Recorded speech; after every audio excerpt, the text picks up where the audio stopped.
for business-oriented discussions. Today's topic is selling to medical clients, Anchor, and HIPAA. Today we are joined by Nick Espinosa, Chief Information Officer at BSSI2. Before we go through the agenda, let's go over a few housekeeping items. Today's session is being recorded. The recorded version of this webinar will be made available on eFolder's YouTube channel. We will also make copies of the slides available to those who registered for the event. With over 300 people registered for today's session, we have put all participants in listen-only mode. You can enjoy the audio portion of today's event by either streaming it to your computer or by dialing in over the phone. Questions are strongly encouraged throughout today's presentation. We have planned a special Q&A section at the end of today's discussion, but you may submit questions as we go along, and we will try to address them on the fly. Today's presentation follows a logical flow. First, we will discuss what HIPAA is and how it affects partners today. We will dive into the requisites for selling to the medical vertical, including what you need to do to comply with HIPAA. Nick will then go over how his company is positioning managed services to medical offices, and we will discuss how to choose products and vendors that will enable you to penetrate the medical vertical. Finally, we will finish with an interactive portion of Q&A with Nick. Now, let me introduce Nick. For over 25 years, Nick Espinosa has been on a first-name basis with computers. At 19, he founded Windy City Networks, and after 15 successful years, decided to merge his business with BSSI2 as the Chief Information Officer. Nick has designed, built, and implemented multinational networks, encryption systems, multi-tiered infrastructures, as well as small business environments. As an expert in security and network infrastructure on every platform, Nick has consulted with clients ranging from a few computers to the Fortune 100 level. Nick, thank you very much for joining us, and welcome. Thank you, Ted. I'm very happy to be here. Okay. Before we get into some of the content, let's just, if you could tell us a little bit more about BSSI and how how you guys came about and where you guys are focused as a company. Sure. Well, the current name of the company is BSSI2. There was an original BSSI that was started, I want to say about 20 or 30 years ago by my partner, Scott Bernstein. That grew to be rather large and successful and was sold off. And Scott then started BSSI2 in 2004, and that's when I got involved with him. He started contracting out work to my corporation, Windy City Networks, which, as you mentioned, I founded back in '98, and I was actually astounded to see how many clients from the original BSSI came back into his fold with phone calls and actually looking for him on the internet, saying, we really enjoyed working with your team. Originally, we would like to do that again. We are primarily located in the Chicagoland area, and that's where our primary client base is. However, we have clients that have international offices, and we support those offices globally, some in Germany, some in Florida or the West Coast. But yeah, one of the areas that we've really dug heavily into initially with Windy City Networks, and now as a result of this merger between these two companies, is medical vertical, and we've been rather successful at moving them to managed services and securing them in an appropriate HIPAA-compliant manner. So I'm very happy to be here and discuss that with you all today. Okay, great. And let's change gears a little bit and talk about HIPAA. Let's see. Let me go back a slide. Let's talk about HIPAA. I think probably HIPAA is not really news to anybody who joined on today's session, but it's always good to kind of give a little bit of context. But HIPAA is the Health Insurance Portability and Accountability Act. It's kind of a far-ranging bill. However, as it pertains to IT and computers and networking, it's really all around protecting. The thing that's most relevant for all of us is protecting protected health information, or so-called PHI. Well, so and PHI is really anything that binds a patient identity to any aspect of their medical care or diagnosis. PHI can be in any form. It can be written, verbal, or electronic.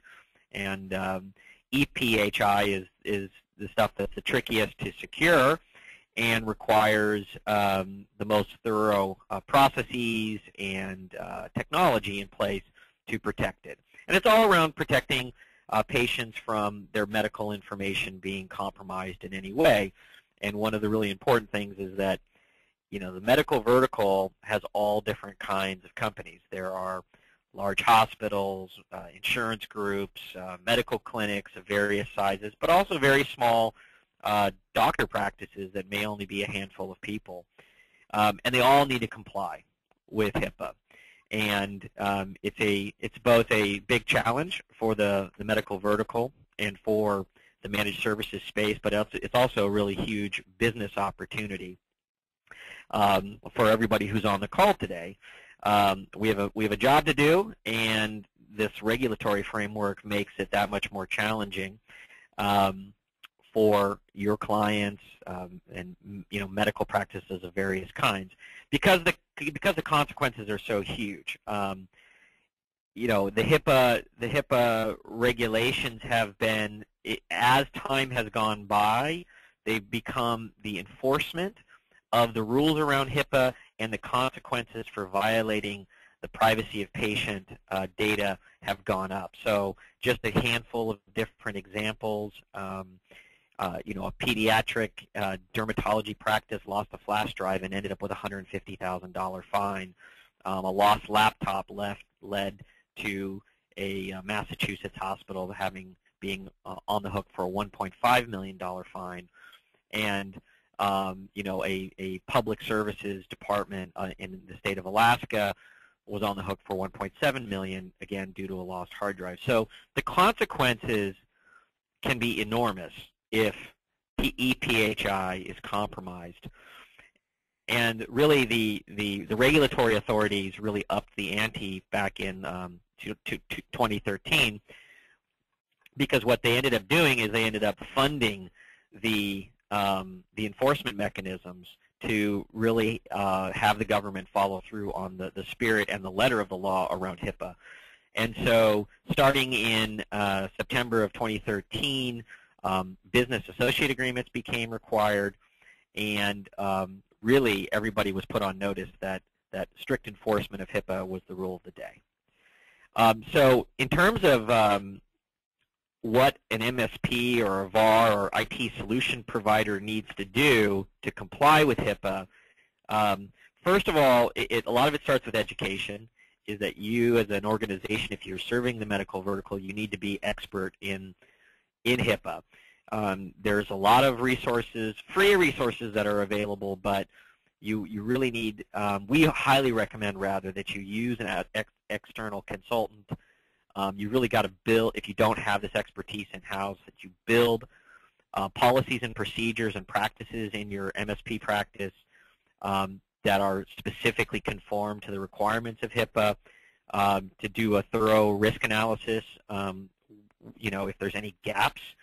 And eFolder has done all these things as well. As a vendor, we're under the same requirements, and you know, we've been at this for years, and as the bar has been raised, we've had to raise the bar on ourselves and bring in outside expertise and improve our processes in various areas. Every single eFolder employee, for instance, has to annually be trained or retrained on HIPAA. You know, I mean, just a handful of days ago, a bunch of folks on the marketing staff just had their one-year anniversary with the company, and they all had to go through and redo their HIPAA training. So there's a lot of things you need to take care of. And then last but not least, you need to make sure that you're working with vendors that they themselves are HIPAA compliant, because there's a chain of custody. What happens here is, from the medical practice to you, the MSP, to the vendors you work with, there's a chain of custody for EPHI. And it's not sufficient that that data is just encrypted. Everybody in the chain of custody of that data also needs to make sure that they themselves are HIPAA compliant, and that they've exchanged business associate agreements to validate the level of compliance. So that's all I'm going to say about roughly what's required from the marketplace. And I'm just going to kind of, Nick, can you maybe talk a little bit about your experience with BSSI2 and how you guys have maintained your HIPAA compliance? Absolutely, I can. There are a lot of good points that you have mentioned here, and I think all of them are incredibly valid. It's very important to have HIPAA certification if you are going after medical clients. Everybody on your staff needs to understand practices and procedures. They need to be documented. Clients need to have risk analysis done where their strengths and weaknesses are, and oftentimes it's just little things that you take for granted. So if they're moving, and it may not even be data, but if they're moving medical records from office to office, they need to make sure they're secured. These kinds of small things are what lead to breaches, and it's your job as an IT provider to give them that information, to make sure that they understand that how they are doing business currently may not be correct, and they need to fall in line to that. Or if they are, to make sure that those policies and practices are enforced. It's philosophically sometimes changing how a lot of these people do business, but it's our job to make sure that it is enforced, because as a result of all of the changes that have come with the 2013 enforcement, we do need business agreements. As IT providers, we are now liable for breaches along with our clients, as eFolder would be if it happened on the eFolder side.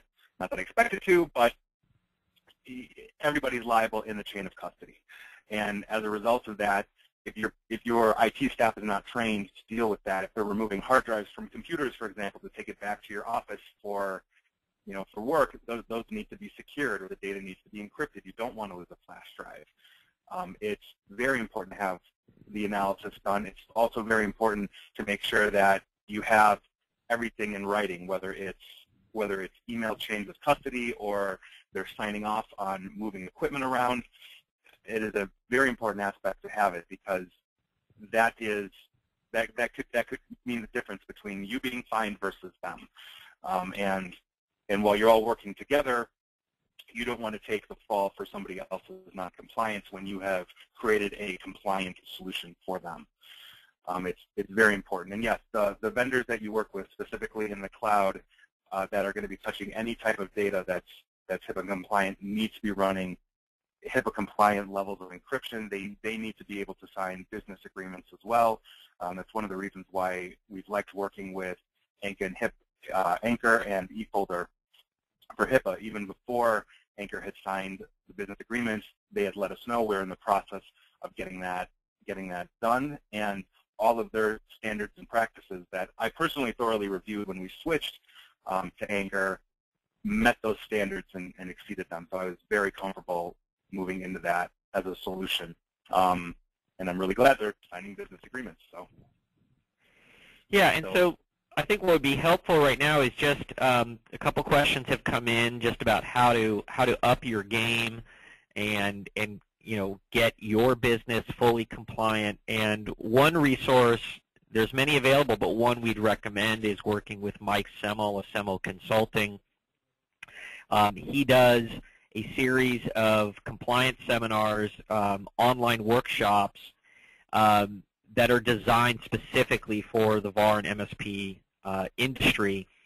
Mike has run an MSP. He's worked on the vendor side. He's an expert on HIPAA, and has spent the past couple of years really doing a ton of education in our industry on how to help you get fully HIPAA compliant. And really, it's all around your level of preparation. There's not really a good housekeeping seal of approval if you're looking for that. That's not really out there, and anybody who says they can give you that is probably not telling it to you straight. The reality is you need to follow the law, and there are experts out there that can help you, dot your I's and cross your T's in terms of everything you do operationally to make sure that you're following the law and handling your clients' data and their infrastructure. And anyway, so there's a special today. If you go to semmelconsulting.com/efolder-anchor and you use the promo code eFolder, you can get a $300 discount on this training and consulting that Mike Semmel is doing. So that's a resource we recommend to y'all to access. But let's change gears a bit, and I'm going to turn the floor over to Nick just to talk about his experience with working in the medical vertical and share his firsthand experience. So Nick, take it away. All right, thank you. Yeah, security and privacy, I think, as have been mentioned before, are the most important aspects of HIPAA. But what we try to strive for is a ease of use. So you don't have to sacrifice your ease of use to have the reliability, security, and privacy for HIPAA. And the perfect example of this is we have an O&P, orthotics and prosthetics company in Chicago with multiple locations that sends practitioners all over Chicago to work with patients providing prosthetics and orthotics. They manufacture their own as well. And it came to light that their practitioners like to record videos and pictures of their patients, primarily so they can see how people are walking in their prosthetics. They can track progress over time. It's a very effective tool. And we learned that they were using Dropbox to do this, which that's a bit of a no-no. I mean, the security is not there. They're definitely not HIPAA compliant. They're using the free versions of it.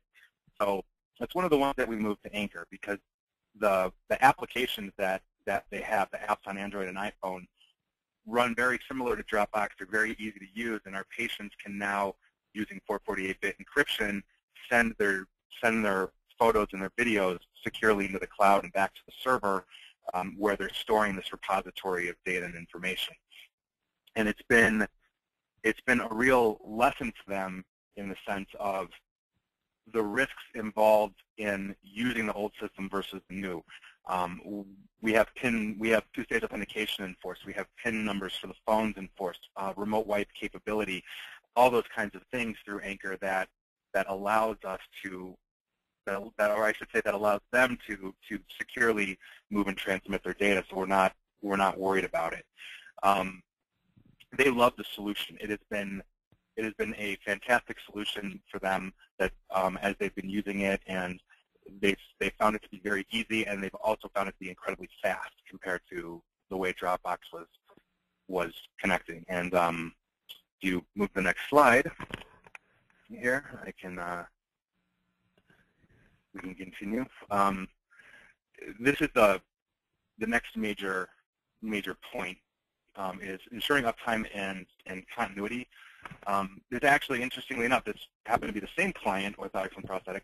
We had a blizzard in Chicago, which we get every 2 weeks between November and February, knocked out power to most of the building, and it knocked out internet, both their primary and redundant lines. And we ended up driving there probably at like 8 or 9 o'clock at night, so that the people that they had on call, their orthotics practitioners that were in hospitals, would be able to get the information. We actually fired up their database server via battery backup, and we're relaying information to them while we were waiting for parts from HP, because they had a major power blowout as a result of this. And HP's normal 4-hour turnaround time was pretty much 12 hours because blizzard. They were stuck. They couldn't get to us in time to completely fix the infrastructure. And when you're dealing with medical clients, it's very important to understand that there's a human factor to this involved. That this is not an accounting firm where your data can wait a day or two. We're talking about human life, and we're talking about quality of care for the individuals. And by stressing this to any medical clients that you have, it elevates the human factor of what they do. And there's the truth in that. You don't want the pharmacy to go down and you can't get a prescription that is potentially saving your life or keeping you free from pain. And so having hardened solutions like an Anchor or like an eFolder are very critical to things like this, because even when the power goes out, the multiple knocks that Anchor and eFolder have around the country aren't. And we have access and ability to retrieve information for them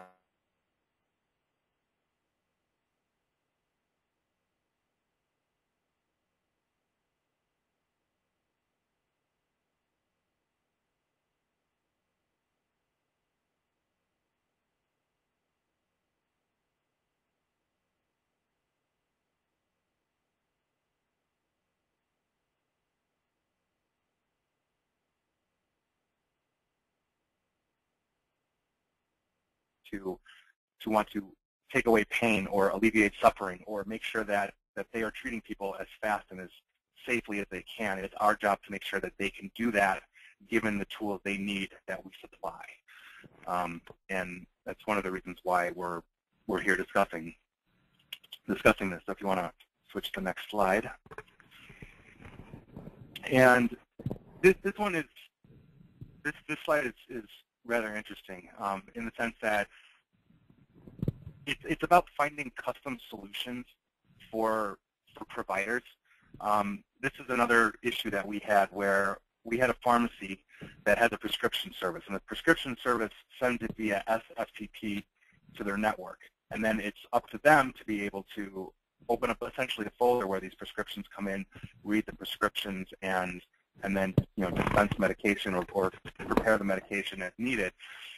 What they had in place was an old Windows XP machine with a programmer that we have no idea what happened to years ago. This is a client that's about 3 or 4 years old, and this solution, from what I understand, is about 6 or 7 years old. This software that he created would take the prescription and basically ring a bell in the pharmacy, or have the computer beep, if you will, ring a bell, which is a bell sound. And so they would know to look. They'd go over to the computer, and then they would go look at the prescription, or they would look at it through Maps Drive, and then fill the prescriptions. And they were having a lot of problems with it. A lot of the code wouldn't go anywhere. We were having issues with it, migrating it from one to the other because it was on a 32-bit Windows XP machine that's no longer HIPAA compliant. We needed to move it to 64-bit in a version of Windows that was. And so instead of trying to redo a custom programming, I decided Anchor would be a great solution for that, because Anchor will synchronize all of the data securely to every machine. And so what we did is, the FTP service was created in a Windows server, and then Anchor is installed into that. So the prescriptions come into Anchor and are then replicated to all their desktops, including now the pharmacist's phone, which he loves because he's never had that before.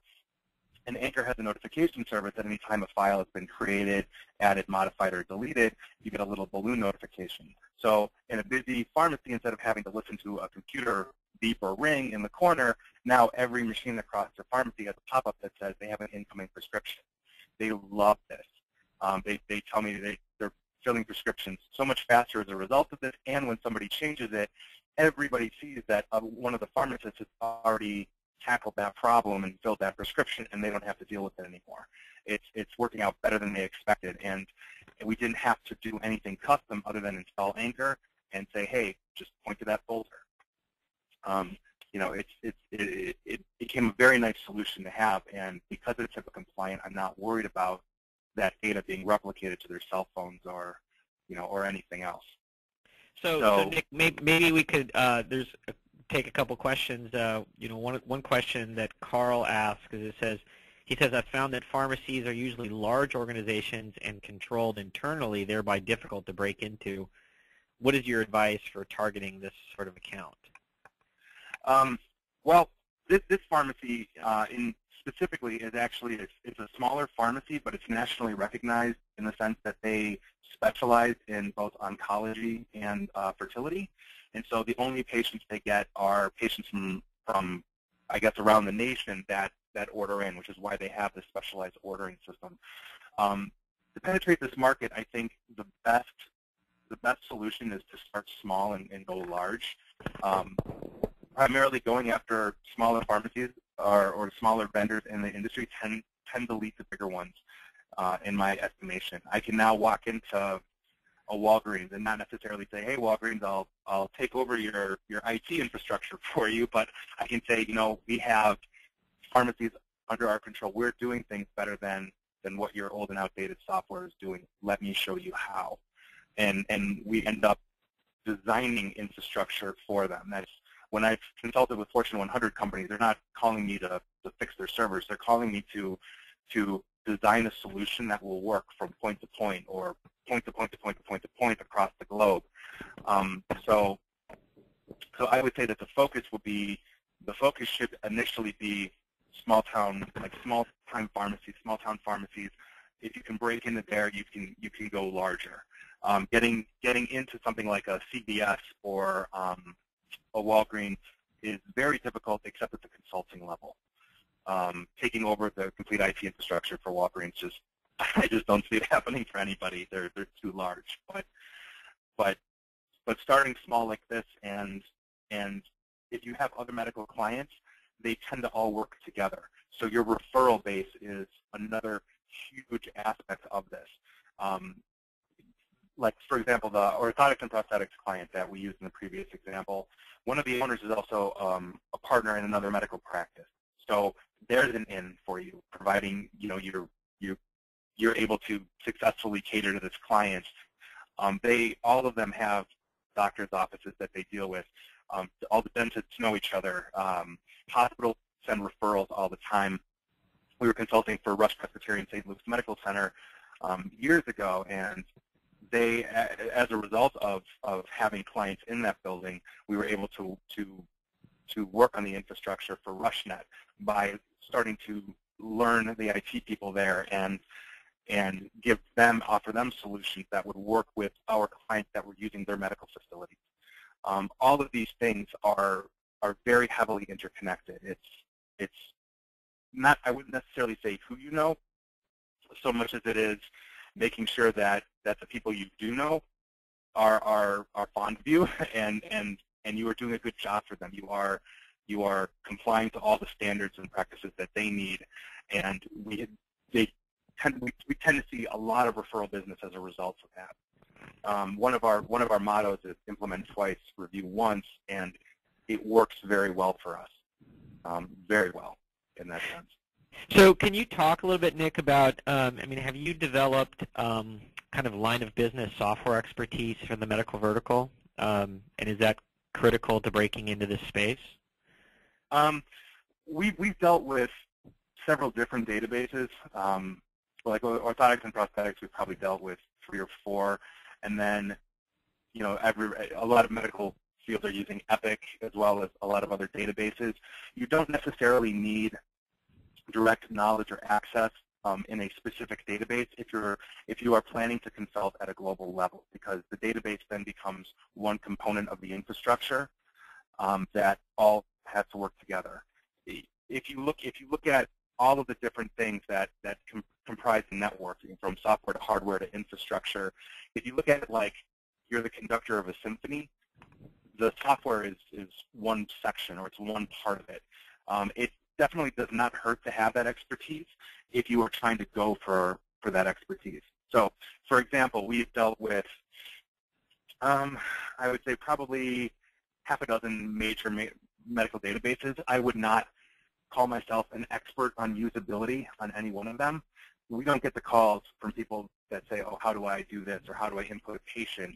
We get the calls when the infrastructure goes down. We get the calls from the database company that is supplying it that says, hey, we need to migrate them to a new version or larger equipment or whatever it is. That's the work that we tend to do. So there's kind of two different ways to go at the market. I mean, you guys are more focused on the security and the infrastructure and the networking that wraps around the software, the line of business applications. And then there's, and clearly when we talk to other MSPs, there's some guys who go kind of deep on a single line of business application, and they'll resell that application and wrap services around that. But you guys are more focused on the security and network infrastructure. Correct, as well as the consulting side of it. How do I make my business HIPAA compliant? What do I do if I'm trying to grow my business from 50 to 500 employees? How can we scale and design an infrastructure that is both resilient and encrypted and secure in a competitive market? And that's primarily been our focus, as well as IT support, both in managed service and break fix. Can you talk a little? Yes. Can you talk a little bit about the tools you use? I mean, what are you using for your PSA platform? What are you using for RMM?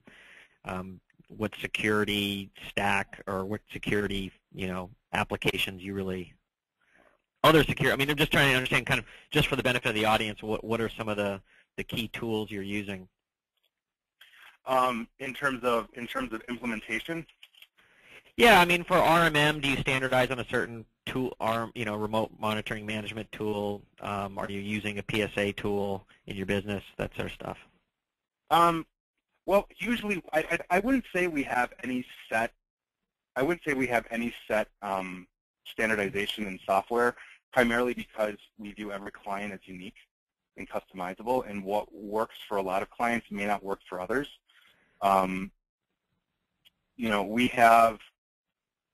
I mean, we've implemented. I would say, a lot of different enterprise solutions from, I would say, probably most of the makers that are out there, like most of the developers, I should say. And it depends, but primarily what we use for RMM is Continuum, and we found Continuum to be a very reliable partner in this. And we've been moving from other ones like Kaseya, for example, which we were using for a while. But I would say, yeah, I would say Continuum would probably be the one that we're using primarily. I can't speak right now. We are using Continuum primarily as our managed service provider for a lot of the reporting and erroring that we're using, and it's nice to have that peace of mind with them. And their pricing has been rather competitive. We have multiple clients that are using multiple different providers of this, but yeah, I would think Continuum would probably be our best. And in terms of PSA AutoTask is something that we use right now, although we're also looking at ConnectWise. I'm usually not married to a solution until I have almost everything I want in it, and I like AutoTask for what it does, but I'm also very interested in ConnectWise at the moment. Okay, all right. So let's go to the next example. Okay. Yes, this is a very critical slide. Wrong software and hardware solutions are probably the bane of existence when it comes to dealing with medical clients, specifically the database companies. Especially if you're going for the smaller, medium business,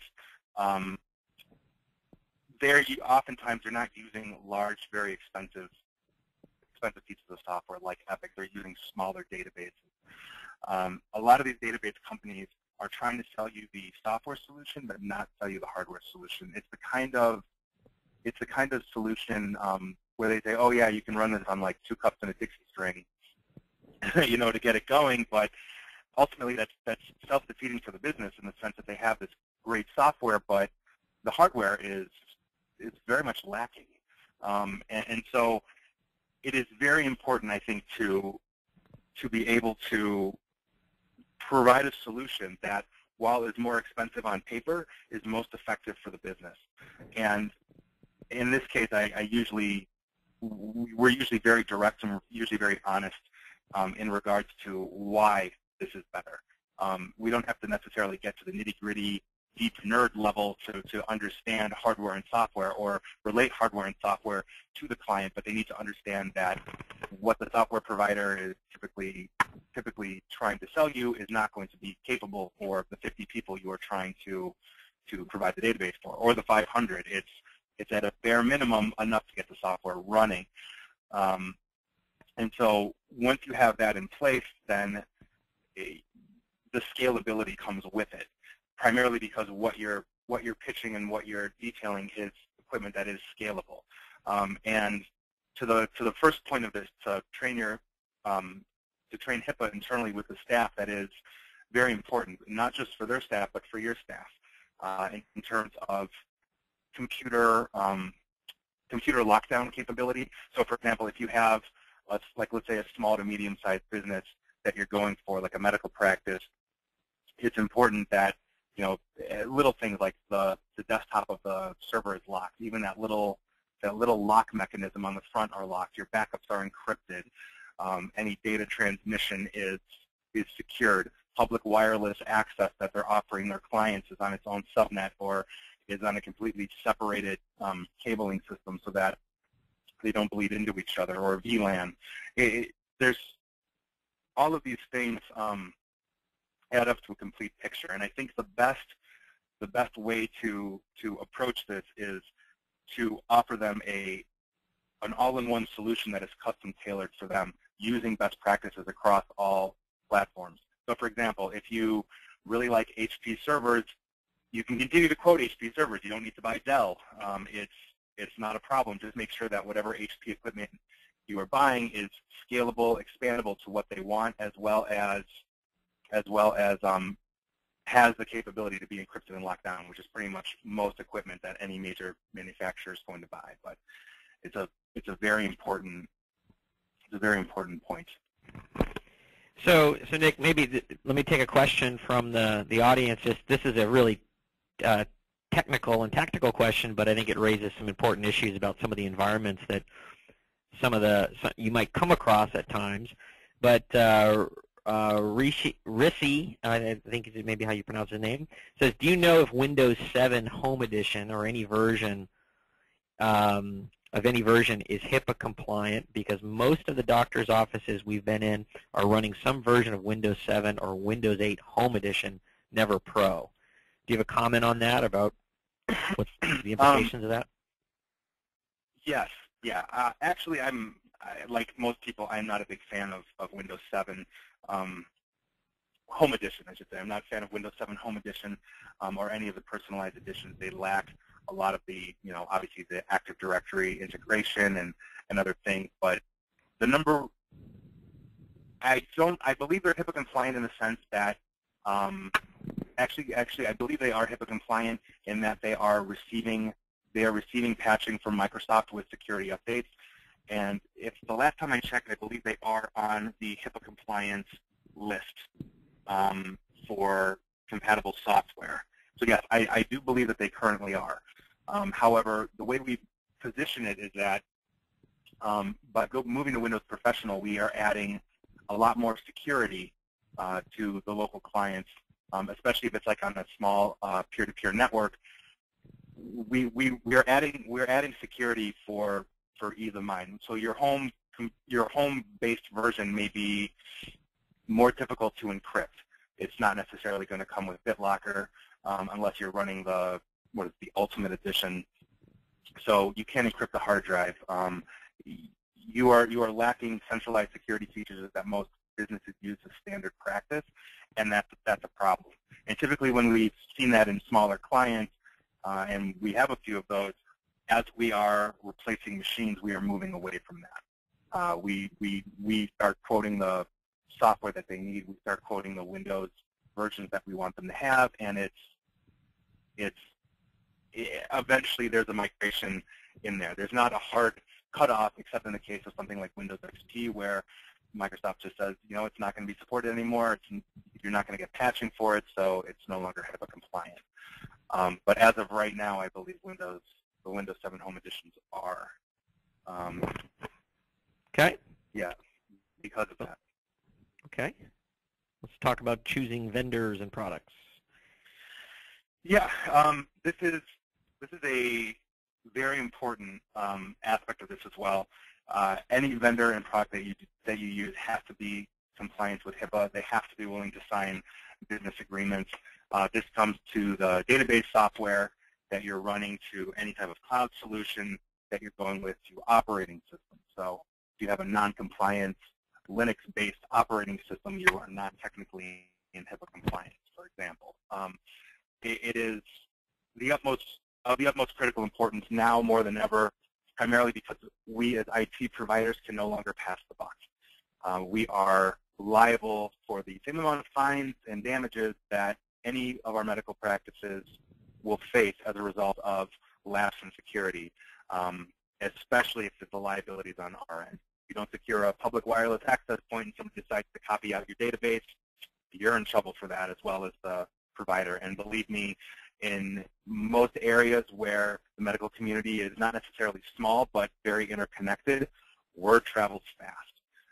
It is potentially very damaging reputation. And if a client suspects any type of breach or that they may have some type of security issue, it is of the paramount most importance that you get on that immediately, that you respond to that with the greatest of care as well. And definitely to make sure to let them know they don't have a breach if they don't have a breach, and here's why.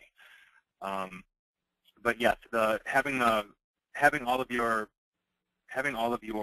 providers sign business agreements also from a business standpoint makes sense, primarily because you can now sell a total solution to the client. It's not just us that are guaranteeing the HIPAA provider; it's Anchor that has the HIPAA compliance as well, and that makes everybody easier to deal with. It's more peace of mind for the client that they know from end to end, whoever's handling their data or securing their data or holding their data has that compliance and is willing to sign to that effect. It's pretty much the law now, as Ted mentioned earlier, and we really can't get away from it. We actually, in our business, consider the medical clients to be high-risk clients. We quintupled our errors and omissions insurance, not because we've had any breaches or any problems with it, but because we are now liable. And the last thing we want is, somebody missing something and then we have a $1.5 million fine to deal with. And I think that's a very, very critical aspect of it, that our medical clients also know that we consider them high risk in the sense that their data is so incredibly sensitive. So we, as a result of this knowledge, take their data and use and hold their data with much more care than we would, say, a regular client. And by that I mean not that we shirk other clients, but we make sure that we have everything standardized and formatted for their business that adheres to any compliances that they have. We would do the same thing for like SEC or SOX, but with HIPAA, we know that the fines are increasing, and we know that the regulations are coming. So it's very important to have everybody complied and protected in this way.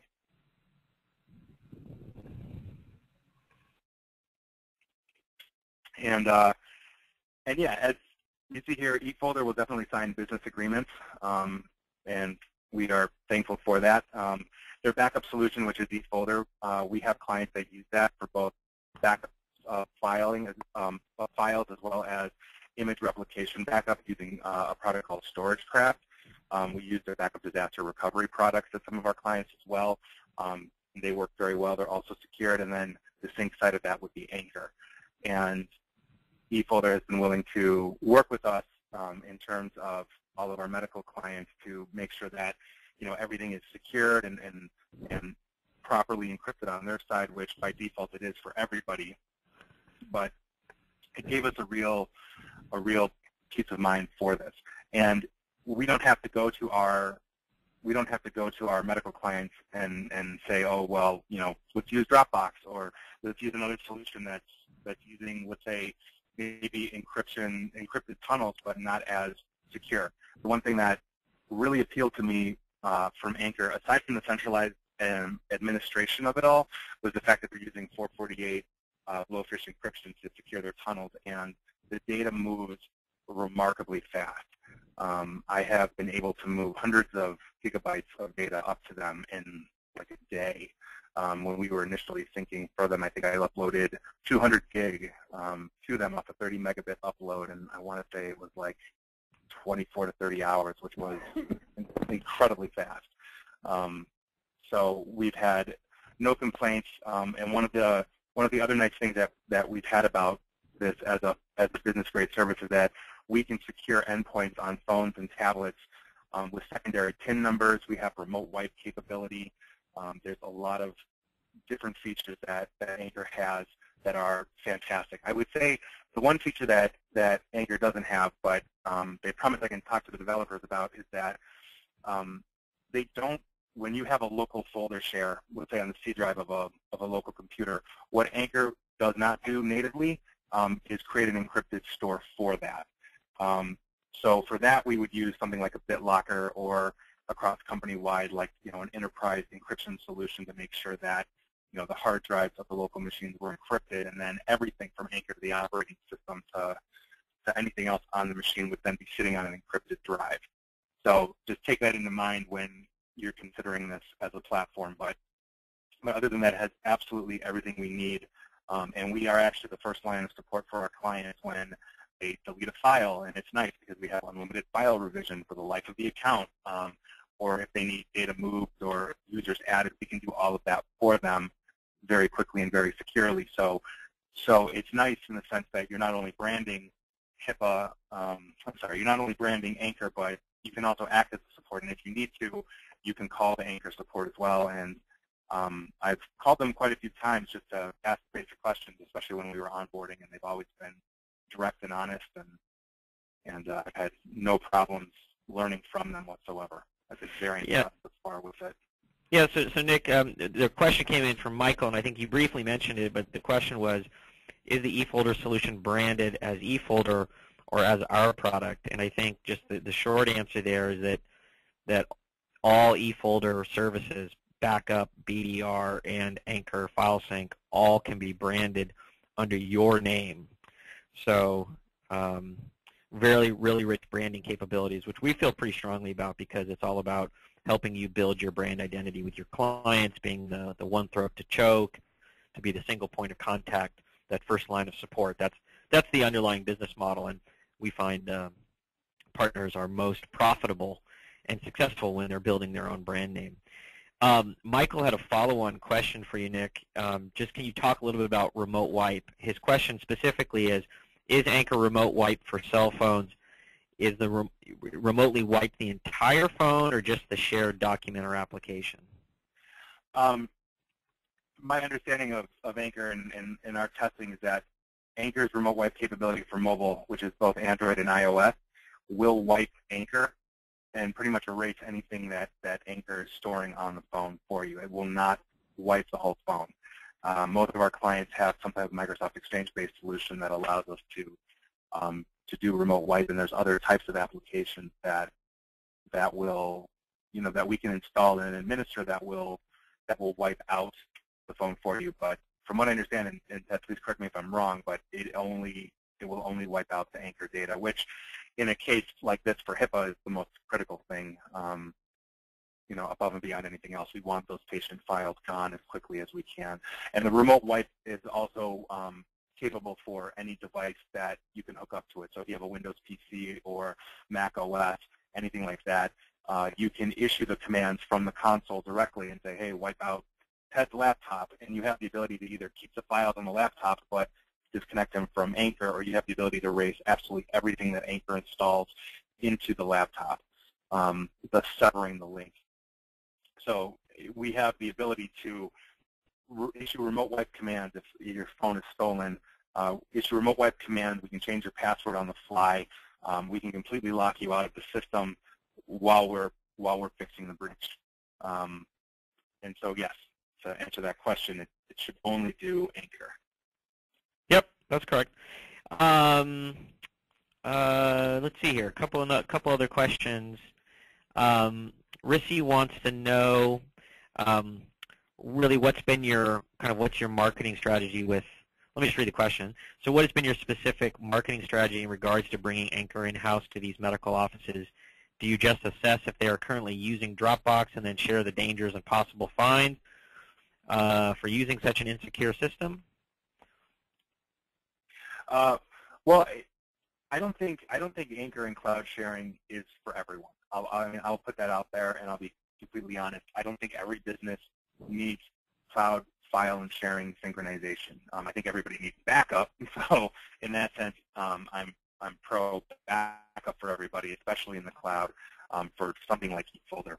But primarily, what we do is we assess the need of the client, and if they have a need for it, and it's not just like file sharing in the cloud. It can be something that is unique to them that only they do, and we approach it like that. I mean, in terms of Dropbox, if we see them using Dropbox, we try to kill that immediately. Even if they say, oh, don't do anything, we don't want it anymore. we highly recommend, just stopping Dropbox or any type of public sharing that isn't HIPAA compliant and highly secured. But if they have a need for it, we absolutely do it. In the case of that pharmacy, I don't necessarily think they had a need for the cloud sharing, but it solved a unique solution for them, something that they hadn't considered before. So instead of trying to listen for a ding, they now get pop-ups thanks to Anchor. All their mobile people now see the prescriptions coming in, so they can check up on the pharmacists as they're doing their job. So what it is, I think, what it comes down to, the best marketing tactic I think that you can use for any client as an IT provider is finding a need that they have and filling it with a solution that works for them. And in many cases, Anchor provides a solution in the sense that it takes care of, quick revision backup. It takes care of remote syncing when you have people moving from office to office. So it alleviates the need to move patient files if they don't have any type of remote access, any other type of remote access capability.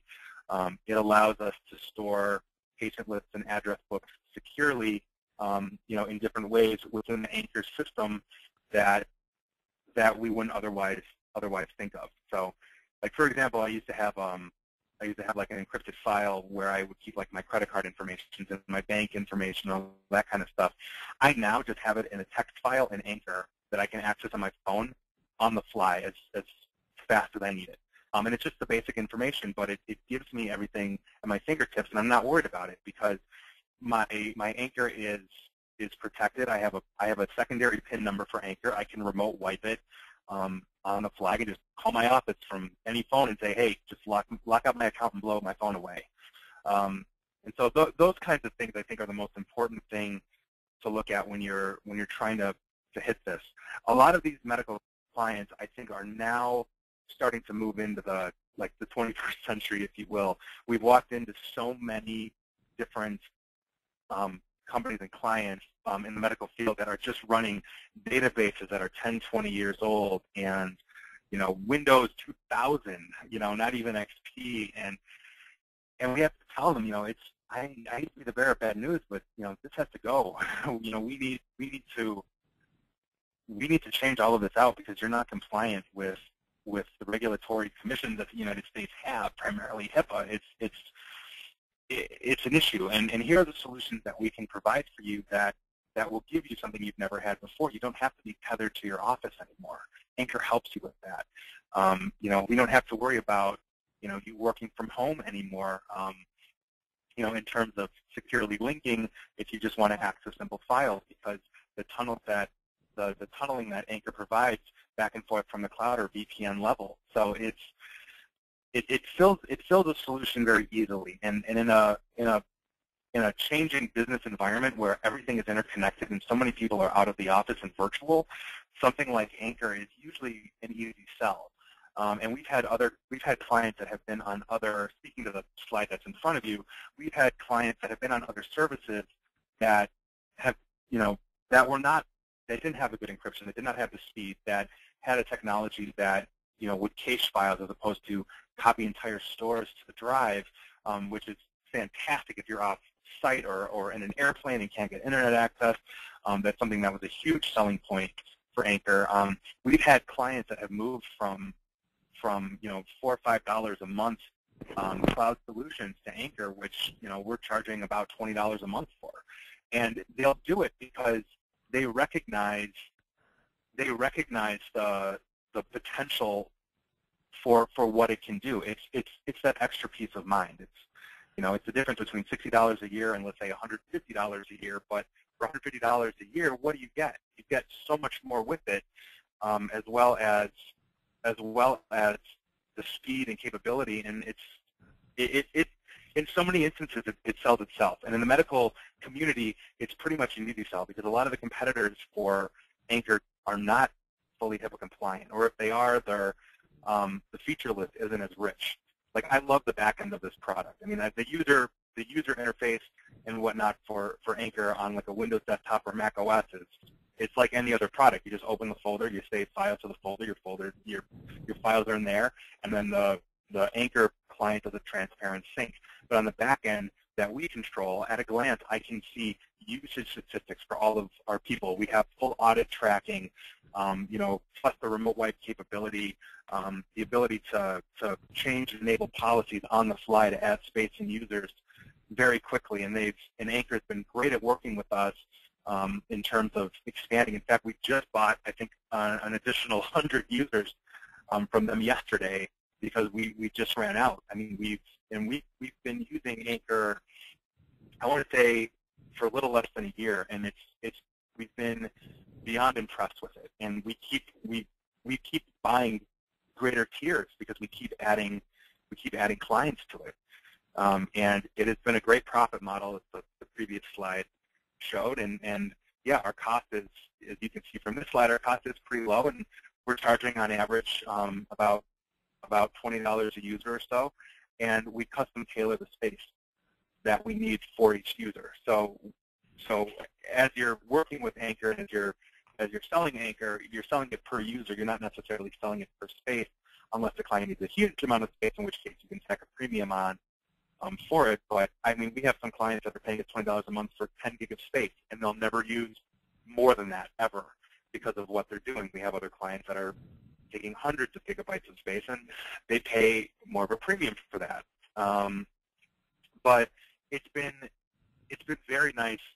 It's been very nice to work with them. I can tell you half of their support staff probably by name at this point, just because we're calling to ask questions, and we're also training our people in Anchor to make sure that they can administer it across our entire company for all of our clients. It's working very well, and they did supply us with a ton of material, including like competitive checklists against their primary competitors. And I want to say just a ton of questions in terms of NOC, scalability, uptime, reliability, what's your infrastructure, all that kind of stuff. And they were very, very happy to disclose a lot of that information to me. It was I was very satisfied, especially coming from an industry where I've dealt with infrastructure at the Fortune 100 level. I was very happy to see what Anchor and eFolder had put together. I've yet to find a better cloud provider. I'll be perfectly honest with cloud sharing. I really have, and believe me, they're not paying me for this for this webinar, but it's a product I really believe in. So I definitely said yes to volunteering to share my story with them. Well, Nick, thank you very much for sharing your experience and your insights on how you're using Anchor in the medical vertical and how you're using it across your client base. It's really appreciated. In the interest of time, since we only have like 1 or 2 minutes left, let me just, we've been answering questions as we go along, and we're just about out of time, but let me just kind of finish with a couple comments. As Nick mentioned, we sell Anchor to managed service providers on a wholesale basis, and depending on where you come in, your price can be anywhere from $5 to $7 a user, and we see partners selling it for $15, $20, or $25 per user per month, or alternatively bundling it into their overall managed service offering. Some of the business model things that are kind of unique is that we don't look for long-term contracts. We want to earn your business every month. All of the support and maintenance, as Nick mentioned, access to our support organization is included.